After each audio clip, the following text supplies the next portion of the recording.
नहीं थी, लेकिन अमीर बाप की बेटी सृष्टि पर उसकी माँ जान छिड़कती। मेरी बेटी कितनी प्यारी है, भगवान सबको सृष्टि जैसी बेटी दे।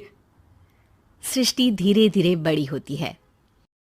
एक दिन सृष्टि की सहेली कहती है, तू दिखने में कितनी अजीब सी है, लेकिन मैं जानती हूँ हम सब में सबसे अच्छी शादी तो तेरी ही होगी। तेरे पापा अमीर जो हैं। और बता नहीं सकते यार, दहेज तो हर कोई देता है, ये क्या ज्यादा ले जाएगी अपने पति के लिए? अरे बड़े शहर में कोठी है इसके पापा की। अरे पापा की है ना, कौन सी इसकी है?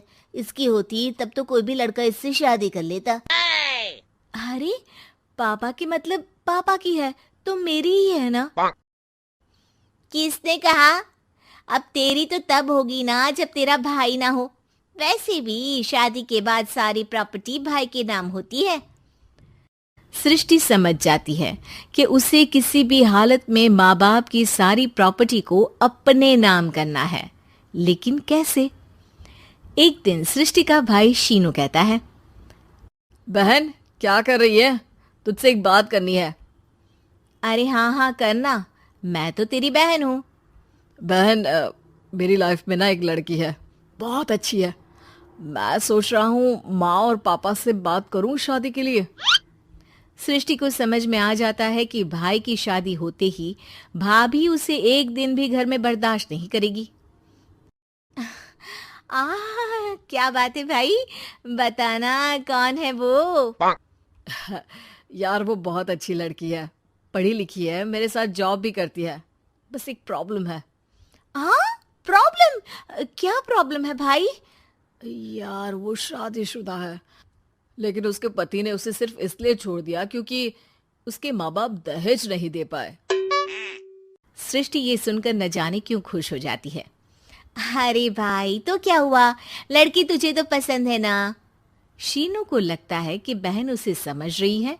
वो इस बात से अनजान होता है कि उसकी बहन की मंशा पूरा घर हड़पने की है। सृष्टि अपनी माँ से कहती है, मम्मी मुझे तो बहुत चिंता है, पता है शीनू क्या कर रहा है? अरे क्या कर रहा है, वो तो काम पर जाता है और वापस घर आता है। नहीं ना माँ, वो यही तो नहीं कर रहा, बाकी सब कर रहा है। आपको पता है उससे प्यार है, और वो भी एक शादीशुदा लड़की से। हैं? ये क्या हो गया? मैं सोसाइटी में क्या मुंह दिखाऊंगी? अरे तेरे पापा तो यही कहेंगे कि मैंने ही उसे बिगाड़ दिया है। माँ देखो, मेरी बात मानो, पापा पर भी विश्वास करने की जरूरत नहीं है। अब आप ही बताओ, पापा इतनी देर घर के बाहर रहते हैं क्यों, बोलो? अरे बेटा वो तो नौकरी करते हैं ना। तू बहुत भोली है माँ। पापा का ऑफिस तो 7 बजे खत्म हो जाता है, लेकिन देखो कितनी देर से आते हैं। अरे नहीं नहीं बेटा, ऐसी कोई बात नहीं है। सृष्टि माँ को एक औरत से बात करते पिता की फोटो दिखाती है।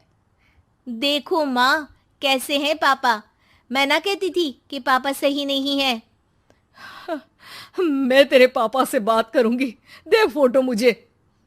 ओ माँ, वो तो डिलीट हो गई।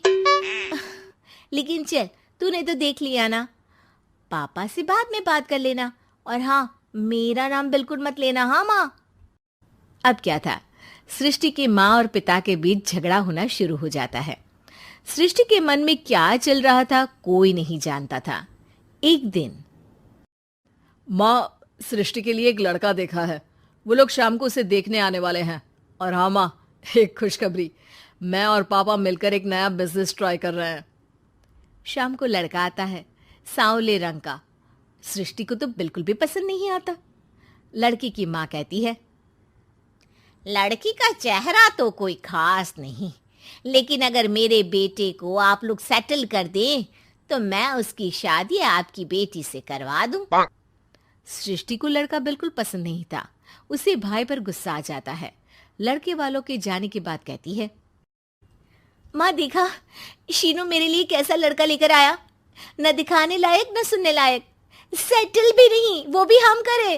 अरे माँ, मैं जानती हूँ ये मेरी शादी किसी भी घर में क्यों करवाना चाहता है। अरे कैसी बात कर रही है बहन?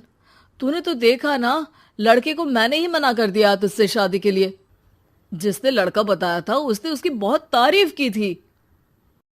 बात आई गई हो जाती है, लेकिन सृष्टि का मन शांत नहीं होता। क्या करूं, कुछ समझ में नहीं आ रहा। मेरी शादी हो गई तो ये लोग पूरी प्रॉपर्टी शीनू के नाम कर देंगे, मेरे हाथ तो कुछ लगेगा ही नहीं। तभी सृष्टि को आइडिया आता है। वो किसी वकील को फोन करती है। जी देखिए, अगर आपके मम्मी पापा का तलाक हो जाता है तो आपके पिता की आधी प्रॉपर्टी आपकी माँ के नाम हो जाएगी, फिर उसे वो किसी को भी दे सकती है। सृष्टि अब माँ को बेटे के खिलाफ भरती है। माँ, शीनू पर नजर रखा करो। वो जिस लड़की के प्यार में है ना, वो शादीशुदा है। यहाँ आएगी, सारा पैसा, रुपया, जमीन, जायदाद सब हड़प लेगी। पापा का भी हाल तुमसे छुपा नहीं है।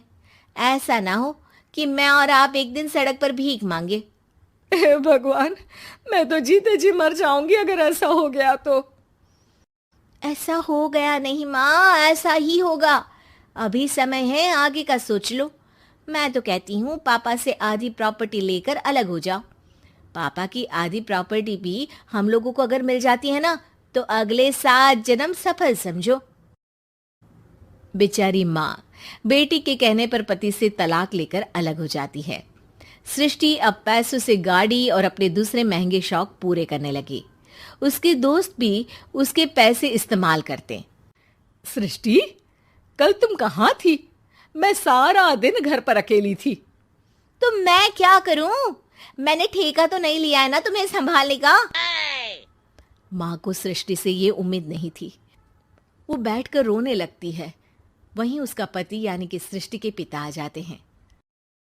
मैं जानता था कि तुम्हारा यही हाल होगा, तो आपने मुझे रोका क्यों नहीं? मैं रोकता तो तुम रुकती क्या? सृष्टि के कहने पर तुमने मुझ पर